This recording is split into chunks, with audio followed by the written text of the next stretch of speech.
Para que se den esta situación realmente muy compleja y complicada, se han dado una serie de factores que han interactuado hace muchos años. ¿Sí? Uno es el cambio en el clima. ¿Sí? Este cambio en el clima que está asociado a cambios en la temperatura en los últimos años, que ese aumento en la temperatura ha impactado en que tengamos hoy una mayor variación en las lluvias. Entonces, el cambio en el clima que afectó a la temperatura terminó impactando sobre los ciclos hidrológicos y aumentando la variabilidad de las precipitaciones en los últimos años. Entonces tenemos precipitaciones muy fuertes, muy intensas, en muy poquitos días, cada vez con mayor frecuencia. ¿Sí? La situación en Menincué es realmente muy preocupante porque el ingreso de agua en los últimos 5 meses y la cantidad de lluvia caída de lo que va del año supera un año supera la del año completo lluvioso. Ya superamos los 1100 milímetros. Si vos mirás los valores históricos, en promedio no han cambiado mucho, ¿sí?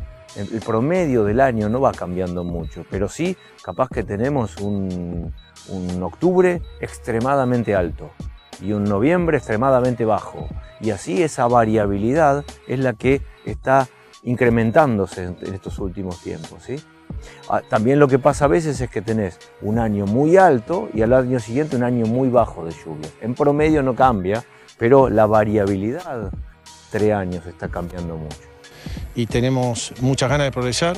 Nosotros trabajamos, damos servicio, o sea, los muchachos que trabajan, yo como administrador, los dueños también tienen muchas expectativas y la verdad que te venga un golpe de esta manera te hace reacomodar, tratar de reacomodar y asumiendo que vas a tener pérdidas y habrá que ver cuánto tiempo el agua se va a quedar.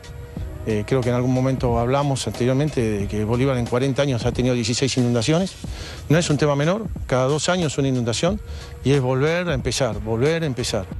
En cuanto al porcentaje, la depresión del Salado, sin lugar a dudas, es una de las planicies de inundación más grandes que tenemos en nuestro país. Si sumamos a eso algunas planicies de inundación de la provincia de Corrientes, asociados a los esteros de Liberá, o la provincia de Santa Fe con todos los bajos submeridionales, deben ser las 3 áreas más importantes de inundación de nuestro país. Pero sin lugar a dudas, nuestra depresión del Salado aquí en la provincia de Buenos Aires es una de las más importantes. Un alto porcentaje debe ser más del 60% del área inundable de nuestro país. Si quisiéramos llevar la superficie hoy a números, ¿no? ¿Cuánta superficie anegada tenemos hoy en la provincia de Buenos Aires? Más o menos los números que nosotros manejamos en base a la información satelital que podemos procesar debe andar alrededor de entre 5 y 6 millones de hectáreas, ¿sí? De acuerdo si incluimos algunos cuerpos de agua o los errores mismos de la metodología que utilizamos. Pero sí, está por encima de los 4 millones de hectáreas en la provincia de Buenos Aires anegadas. En la provincia de Buenos Aires, sobre todo la depresión del río Salado, es una hiperllanura, ¿sí? Es una superficie muy plana, con casi nula pendiente, donde los excesos de agua, la infiltración es muy baja y donde el agua generalmente tiene una percolación muy baja, infiltra muy lentamente. Entonces la lluvia, cuando cae en exceso, tiende a concentrarse en la superficie o quedar como excesos de agua en superficie por mucho tiempo, ¿sí? Generalmente en estas hiperplanicies el agua se va del sistema, un poco por infiltración, muy poquito, pero la mayoría por consumo, ¿sí? Lo que consumen las plantas o lo que evapora la superficie. Mi nombre es Beatriz Gutiérrez, soy la dueña de este campo. Acá nací, acá me crié, acá nosotros tenemos producción, tenemos ganadería y tenemos agricultura. Bueno, este año nos ha costado, hemos sacado creo que la mitad de la cosecha de soja, porque la otra parte quedó en el campo. En los últimos años, ese agua que estaba en superficie y que era consumido por las plantas, o infiltrado, o transpirado, o evaporado, hoy en día tenemos mucho tiempo, un largo periodo del año donde no hay plantas no hay cobertura vegetal y eso ha alterado significativamente los patrones de consumo del agua. Cuando hablamos de cobertura vegetal en periodos donde debería haber más consumo, por ejemplo el periodo otoño, invierno, primaveral, ¿sí? Que generalmente ahí normalmente había pasturas o pastizales, ¿sí? Como cobertura verde, hoy tenemos periodos de descanso de la tierra, periodos de barbecho, donde estamos entre un cultivo que finalizó en el verano y que está por empezar, sea de invierno o de verano del año siguiente. Ese periodo de tiempo sin cultivos hoy no está consumiendo agua y ese agua evidentemente queda en el sistema. Si infiltra de a poco va a las napas, ¿sí?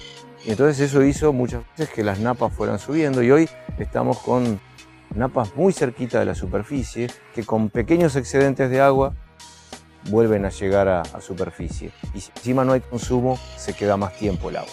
Eso ha sido parte de una evolución productiva, ¿sí? Que podía darse y se dio y claro, hoy la vemos como podría ser considerada como un error. Yo lo vería como una planificación del territorio que en un momento fue adecuada y hoy sabemos que ha sido normalmente perjudicial para los excesos de agua y para el balance de agua en ese sistema. Y evidentemente hoy tenemos que, mirando ese sistema, viendo lo que pasa y comparándolo con otros lugares del mundo donde también ha pasado cosas similares, tratar de corregir un poco esa situación. Ese agua se puede desagotar, ¿sí? Muy lentamente también, ¿sí? Con muy bajas pendientes es muy difícil conducirla, pero lo que sí estamos convencidos es que el consumo por parte de las plantas, sin lugar a dudas, debe ser la herramienta más económica, más ecológica y más viable para este tipo de sistemas. Y con esas plantas me refiero a usar cultivos que estén verdes durante ese gran periodo de tiempo y que brinden ese servicio de consumir agua. No, alternativas me parece que la alternativa que se busque de planificación, y ahí es la palabra me parece que clave, es planificar el uso del territorio. Va a involucrar que hoy tenemos comités de cuencas, por ejemplo, en la provincia de Buenos Aires, y en parte de la región pampeana también, manejarlo estos como sistemas, como cuencas, porque evidentemente no tiene mucho efecto si un productor solo o una parte de la cuenca realiza cambios o se pica de manera distinta si el resto no acompaña ese cambio. O sea que habría que pensar en un cambio integral a nivel de cuenca que involucre una nueva planificación del territorio, que se hagan obras protegiendo quizás áreas urbanas que están más en riesgo. El trabajo que se está haciendo es un anillo que rodea la localidad, sobre todo en la parte sur y en la parte oeste, que son las partes más bajas. Entonces con ese anillo mantenemos el agua de la laguna del otro lado y los excesos de agua de lluvia se sacan con bombas por sobre anillo y se tiran a la laguna. Y el problema que tuvimos el lunes pasado con el viento sur y la lluvia muy fuerte, que el anillo se cortó e ingresó el agua al casco urbano, que a la parte afortunadamente menos poblada, pero afectó una veintena de familias. Que sean más susceptibles y tratando de, como te decía, utilizar a las plantas como bombas naturales de consumo de agua, que vuelvan a sacar el agua del sistema, que hoy de otra manera es bastante difícil.